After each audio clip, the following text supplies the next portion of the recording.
આ ક્ષમા છે ને એ પરિવારને બાંધનારી સૌથી મોટી દોરી છે. બધા સરખા ન જ હોય. 5 આંગળીઓ સરખી નથી. 5 આંગળીઓ વચ્ચે વિવાદ થયો અને 5 આંગળીઓ એકબીજાને કહ્યું તો પહેલી કહે છે કે મારા વિના શું થાય, હું ચીંધવાના કામમાં આવું. બીજીએ કહ્યું કે હું સૌથી ઊંચી છું, તમારા બધામાં હું સૌથી લાંબી છું. ત્રીજીએ કહ્યું કે હું તો દેવની પૂજામાં કામ લાગુ. ચોથીએ કહ્યું કે મારા ઉપર ભગવાને ગોવર્ધન ઉચકેલું. અંગૂઠાએ કહ્યું કે મારા વગર તમે બધા નકામા છો, તમારે 4 જણનો કોઈ ઉપયોગ નહીં જો અંગૂઠો ન હોય તો. અને ત્યારે કોઈકે એમ કહ્યું કે 5 ભેગા થાવ ને તો શાબાશી આપવાના કામમાં લાગો. એથી આગળ 5 ભેગા થાવ ને તો કોઈ વસ્તુ ઉચકી શકો, 5 ભેગા થાવ તો મુક્કો બને, કોકને ઠોકી દેવાય. 5 ભેગા થાવ તો હાથ લંબાવી શકાય, હાથથી કંઈ આપી શકાય. એકનો કોઈ ઉપયોગ નથી. આ 5 ભેગા થાય ને તો જ હથેળી બને છે. ભલે બધા જુદા છે, પણ બધા જુદા છે છતાં આપણી હથેળી કેટલી સરસ લાગે છે. તમે વિચારો, એક આંગળી ન હોય તો કેવી લાગે. આ 5 ભેગા છે ને માટે જ હથેળી આટલી સુંદર લાગે છે.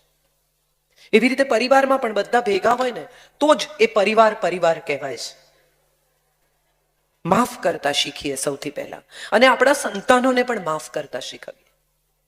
મોટા ભાગની મમ્મીઓને મેં જોઈ છે કે સંતાનોની હાજરીમાં દાદી વિશે, કાકી વિશે, ફોઈ વિશે ચર્ચા કરે છે. ન કરો. હમણાં કહ્યું ને કે સ્પષ્ટ વક્તા છે, હું બધાને સાચે કહું છું આ વાત. ન કરો તમારા સંતાનની હાજરીમાં. તમારે માટે સાસુ હશે, તમારા સંતાન માટે દાદી છે. આ કદી નહીં ભૂલતા. તમને ભલે સાસુ લાગે, તમારા સંતાન માટે તો એ ગ્રેન્ડ મધર છે, વાલી છે, ખૂબ વાલી છે. અને દાદી માટે ગ્રેન્ડ ચાઇલ્ડ છે, તમે ભલે એના માટે વહુ. સો ફોર ધેમ એમની રિલેશનશિપ જુદી છે ને તમારી રિલેશનશિપ જુદી છે, એને મિક્સ નહીં કરો. હમણાંથી મેં બહુ જોયું છે કે છોકરાઓ ઇંગ્લિશ મીડિયમની શાળામાં ભણવા જાય, પછી દાદી જો સાથે ફોર્ચ્યુનેટલી સદનસીબે રહેતા હોય એને વાર્તા કે, તો દાદી એમ કે એક હતો પોપટ, એટલે મમ્મી દોડતી આવે કે પોપટ નહીં કહેવાનું, સ્કૂલમાંથી શીખવાડ્યું છે પેરેટ કહેવાય. તમારે ગુજરાતીમાં એની સાથે વાત નહીં કરવાની, આવું શીખવાડ્યું. જો આપણા મૂળ ખોવાઈ જશે ને તો આપણી પાંખોનો કોઈ અર્થ નહીં રહે, કારણ કે પાછા ક્યાં આવીશું? આપણી ભાષા, આપણા સંસ્કાર, આપણી સંસ્કૃતિ એ ગ્રેન્ડ પેરેન્ટ્સ દ્વારા જ બાળકો સુધી આવશે. નાનું 3 વર્ષનું બાળક ઘરમાં દાદા દાદી હોય ને તો શ્લોક બોલતા શીખી જાય, અને તમને ખબર ન પડે કે ક્યારે શીખી ગયું. તમને કલ્પના ન હોય એવી રીતે ભગવાનની પૂજા કરતા શીખી જાય, શ્લોક બોલતા શીખી જાય, સંસ્કૃતિ શીખી જાય, સંસ્કાર શીખી જાય, પ્રણામ શીખી જાય, નમસ્તે શીખી જાય. આ એટલું જે કરો ત્યાંથી આપણી સંસ્કૃતિ શરૂ થાય છે. બાળક ઇન્સ્ટ્રક્શન લેતું થાય ને, આંખો ક્યાં છે, બધાના ઘરમાં ટેલેન્ટ શો થતા જ હશે. છોકરું સહેજ સમજણું થાય એટલે ટેલેન્ટ શો કરે મા બાપ. જો બતાવી દો અંકલને આંખો ક્યાં છે, એટલે આમ બતાવે, પછી હાથ, પછી કાન. એ પછીનું પહેલું સ્ટેજ છે ને જે કરો આવે. એ જે શું છે, કોણ શીખવે છે? Grandparents. અંકલને ગુડ મોર્નિંગ કરો ના, જે કરો. જે આપણી સંસ્કૃતિ છે. અંગ્રેજી તો શીખી જ જશે, મોટા થશે ને એટલે શીખવું પડશે, કારણ કે ઇન્ટરનેશનલ ભાષા છે, શીખી જશે. પણ ગુજરાતી ઘરની બહાર ક્યાંય શીખવા નહીં મળે. કચ્છી નહીં બોલે તો શું બોલશે? ઘરમાં દાદા દાદી હશે તો એમની સાથે કચ્છીમાં, ગુજરાતીમાં વાત કરવી પડશે, અને કરતા કરતા એ પોતાના મૂળ, પોતાની સંસ્કૃતિ સુધી જશે. તમારા ઇનલોઝ સાથે થયા જ હશે પ્રશ્નો. ખાસ કરીને મારે બહેનોને આ વાત કહેવાની છે કે એવું શક્ય જ નથી કે સાસુ વહુનો સહવ કોઈ મનદુખ, ઝઘડો, મતભેદ ન થયો હોય. પણ સૌથી પહેલા ક્ષમા કરજો, કારણ કે તમારા સંતાનને એની જરૂર છે, એને દાદીની જરૂર છે, એને વાર્તાઓ સાંભળવાની જરૂર છે.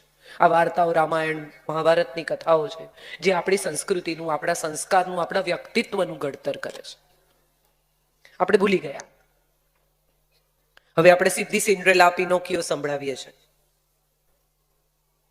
આપણે લાલાની વાર્તા, શકટાસુરની, બકાસુરની, પૂતનાની, નાગદમનની કથાઓ હવે આપણા સંતાનોને ખબર નથી. હમણાં જ એક દિવસ એક બહુ જ જાણીતા એક્ટરને કોઈકે નરસિંહ મહેતાનો રોલ ઓફર કર્યો, તો એણે પૂછ્યું કે એક્ઝેક્ટલી કોણ હતા એમ. એટલે મેં એને કહ્યું, મેં કીધું એક્ઝેક્ટલી કોણ હતા આવું તારા પપ્પાને ના પૂછતો, કારણ કે એના પપ્પા પણ બહુ મોટા એક્ટર હતા, તો તને ત્રીજે માળથી ફેંકી દેશે. મજા એ છે કે આપણે બધા પરિવારની સાથે જોડાયેલી કેટલી બધી બાબતોને મિસ કરવા માંડીએ છીએ. So F is for forgiveness, let us forgive. I is for integrity and independence both. સ્વતંત્રતા સૌને જોઈએ છે. કેમ અમારે બધું પૂછીને કરવાનું? આવું આટલું નાનું છોકરું એ પણ હવે કહે છે. 2 વર્ષનું બાળક એમ કે હું તને કહું છું તારે શું પહેરવાનું, બસ તો મને નહીં કહેવાનું મારે શું પહેરવાનું. આ સ્વતંત્રતા છે. પણ આ ઇન્ડિપેન્ડન્સની સાથે જો ઇન્ટિગ્રિટી નહીં હોય ને તો એ સ્વચ્છંદતા થઈ જશે. ગુજરાતી ભાષા અથવા કચ્છી ભાષા સાથે જોડાયેલા કેટલા બધા લોકોને મારે આ વાત કહેવી છે કે બધા અંકલ છે અંગ્રેજીમાં, હા કે ના, ને બધા આંટી છે. ગુજરાતીમાં આપણી પાસે રિલેશનશિપ માટે અલગ અલગ ટાઇટલ છે. આપણું ગુજરાતીનું એક જોડકણું છે, હું અનેક જગ્યાએ કહું છું, મારે આજે પણ કહેવું છે. સોની પોળમાં થાતો શોર, ચોરી કરવા ચાલ્યા ચોર, સિપાઈ મળ્યા સામા, બાનાભાઈ તે. કેમ આટલા બધા લોકો અવાજ નથી આવતો? મામા લાવે છુક છુક ગાડી, બાને માટે લાવે સાડી, સાડીના રંગ પાક્કા, બાપના ભાઈ તે. કાકા કાકા કારેલા, કાકીએ વઘારેલા, કાકી પડ્યા રોઈ, બાપની બેન તે. ફોઈ ફૂલડા લાવે છે, ફુવાને વધાવે છે, ફુવા ગયા કાશી, બાની બેન તે. 16 લીટીમાં 4 રિલેશનશિપ તમે બાળકને શીખવી શકો. આ આપણી ભાષા છે. આ ભાષા આપણે આપણા વારસામાં નથી આપી શક્યા, કારણ કે જે વારસો આપી શકે એવા લોકો આપણી સાથે રહેતા નથી. અને સૌથી મજાની વાત શું છે ઇન્ટિગ્રિટી અને ઇન્ડિપેન્ડન્સની ખબર છે? માતા પિતા, દરેક માતા પિતા, આમાં આપણા માતા પિતા, આપણે માતા પિતા, બધાની વાત છે. જ્યારે બાળક જન્મે ને ત્યારે એમની પાસે એવો સમય નથી હોતો એ કમાવામાં, ફ્યુચરના વિચારોમાં, ઇન્વેસ્ટમેન્ટ્સમાં, બીજા બાળકની એક નસીબ વિશેની આખી ડિઝાઇન બનાવવામાં, એને માટે ઘર, એને માટે ઇન્વેસ્ટમેન્ટ, એને માટે આમ, એના એજ્યુકેશન માટે પૈસા, આ બધું કરવામાં માતા પિતા અત્યંત વ્યસ્ત હોય છે. જ્યારે દાદા દાદી પ્રમાણમાં નવરા હોય છે. અને એ જ્યારે ફ્રી હોય ને ત્યારે એમણે પોતાના સંતાનને જે સમય નથી આપ્યો ને એ બધો સમય એને પોતાના સંતાનને આપવો છે, જે આપણે મિસ કરી ગયા છીએ. એક બહુ જ સુંદર વિનેશ અંતાણીની નવલકથા છે દરિયો, લઘુ નવલ. મને ખબર નથી કોઈએ વાંચી છે કે નહીં, પણ વિનેશભાઈ કચ્છના છે માટે મારે આ વાત અહીંયા મેન્શન કરવી છે. એમાં દાદા અને ગ્રાન્ડચાઇલ્ડના સંબંધની જે વાત કરી છે, 2 જ જણાની વાર્તા છે, પણ ગજબ વાર્તા છે.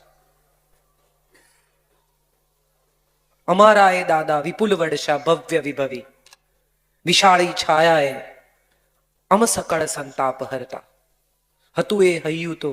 કેટલી સુંદર વાર્તા. તમે વિચાર કરો એક ગ્રેન્ડફાધરની કલ્પના કેવી હોય. So independence is wonderful thing. I am not saying independence is not wonderful, because I am an independent person અને મારો ઉછેર ખૂબ ઇન્ડિપેન્ડન્ટલી થયો છે. પણ જો હું આ ભાષા સારી બોલી શકું છું અથવા હું ખૂબ વાંચતી થઈ તો એને માટે મારે મારા ગ્રેન્ડફાધરને થેન્ક યુ કહેવું જોઈએ.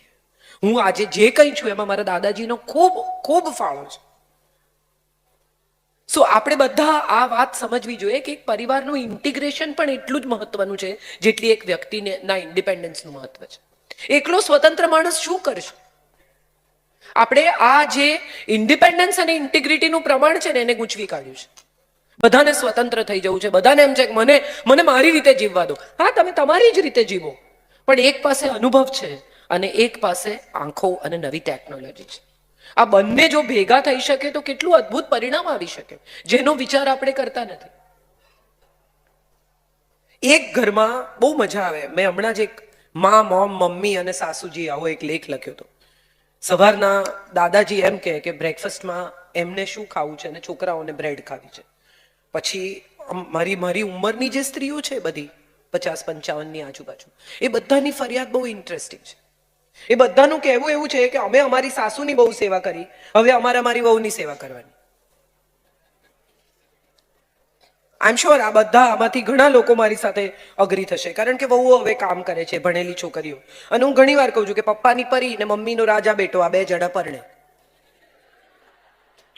હવે જે પાપા કી પરી છે એ મમ્મીના રાજા બેટા સાથે પરણે પછી એને પરી નથી રહેવાનું, એ વાત એને કહે કોણ?